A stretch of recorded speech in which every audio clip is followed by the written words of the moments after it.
But for now, by God's grace, I'm breathing still. Although my eyes have closed out the light, my life is not all darkness. I have my memories, you see. Memories of a long life in a place that I loved. My home, the city of Dublin.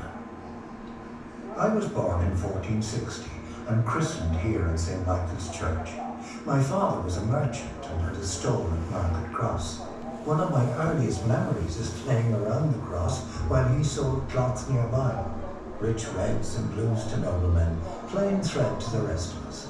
We lived nearby here on Skinner's Row. My older brother Michael never loved Dublin streets. Too narrow and dark, he said, too smelly and dangerous. At 14, he left for St. Mary's Abbey, but I never left. The excitement and adventure of a busy, bustling city from as early as I can remember, I loved it. Michael was right about the streets though. In places the ground was so filthy, the rich wore wooden clogs to protect their shoes from the dirt. And it was cramped. Upstairs in these houses, open the shutters and you could look your neighbour right in the eye, even reach out and shake their hand. I spent my childhood here. Every day my mother would send me to collect fresh water from the fountain or buy food from the bakers on Cook Street. I'd run errands for my father too and met all sorts of people, not just locals but foreigners, Germans, Italians, Spanish, French. The city was full of them. After I was born, my mother had 2 more boys and 3 girls. Luckily, our father was successful and we lived well. He even did some business with the English crown. This meant I had to go into Dublin Castle to make his deliveries.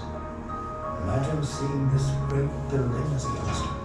Its massive drawbridge, gabled mouth, its portcullis sharp as wolf's teeth. The first time I went through the gate, I thought I might never come out. They say the castle is built on an old Viking fort. Well, they say a lot of things about the Vikings. Is it true? I suppose we'll never know for sure. Well, time went on and I grew up. My father found me an apprenticeship and I spent the next few years buying and selling on every patch inside the walls of this fine city, learning a merchant's trade. Every month I'd cross the river to see my brother, now a monk at St. Mary's Abbey. It was a long walk, and I found it a pleasant way to clear my head. Michael led a simple life out here, although the monks kept long hours and worked hard, managing farmland, shops and workshops. They also had a fishery down by the river. Many's a time I went home after a visit with a fat, fresh fish under my arm for supper.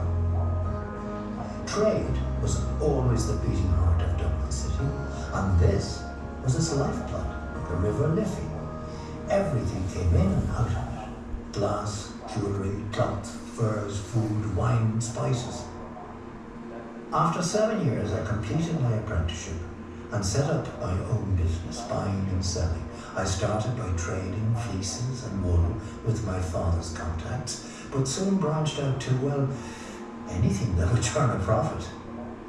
A couple of years later, I rented a storehouse down here by the quays to hold goods that came in from the ships. It was a fine place to do business, always something going on, always a deal to be done. It was from here that one day I took a walk towards Cook Street and met my girl, the love of my life, a beautiful baker's daughter named Sarah. A recipe for rabbit pie would bring a tear to your eye. How many do I have to buy before she noticed me? Too many. She was a shrewd businesswoman, make no mistake. A year later, Sarah and I were married here at St. Gordon's Church. I was doing well enough to afford a house, and soon after we moved to High Street, just down the road from Market Cross, where I used to play as a boy. As Sarah and I settled down, life seemed to speed up. We were blessed with 4 sons and 2 daughters.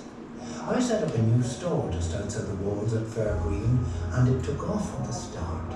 So began the good years. Thanks be to God there were many of them.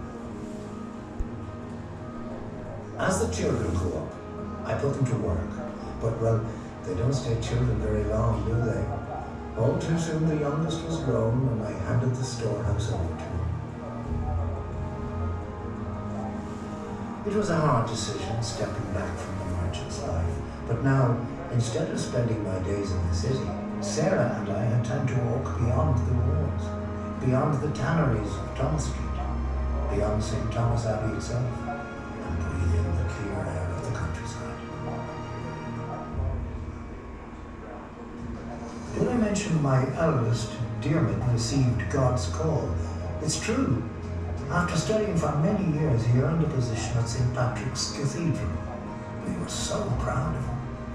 We visited from time to time, and it gladdened my heart to see him happy serving God in that massive cathedral.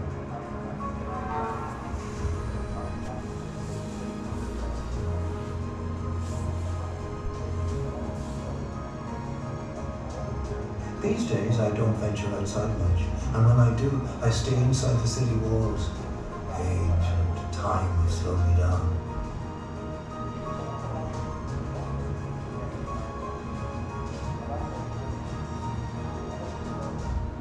My beloved Sarah passed 2 years ago, and I will surely follow her soon. There's not much left for me in this life, but this memory gives me a pleasure beyond any price. In my mind's eye, the sun is always shining. On the streets, I see my mother as a young woman, hear my father's voice echoing around Market Cross. The bells of Christchurch ring in my ears as I run past the doors of St. Michael's Church, crisscrossing the city with a parcel to deliver.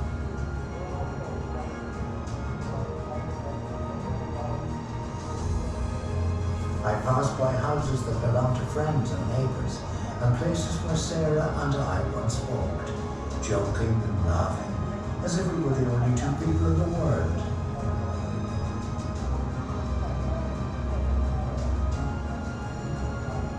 Street names, landmarks, just don't tell the story of a city. They tell the story of our lives. This was my story. This was my Dublin.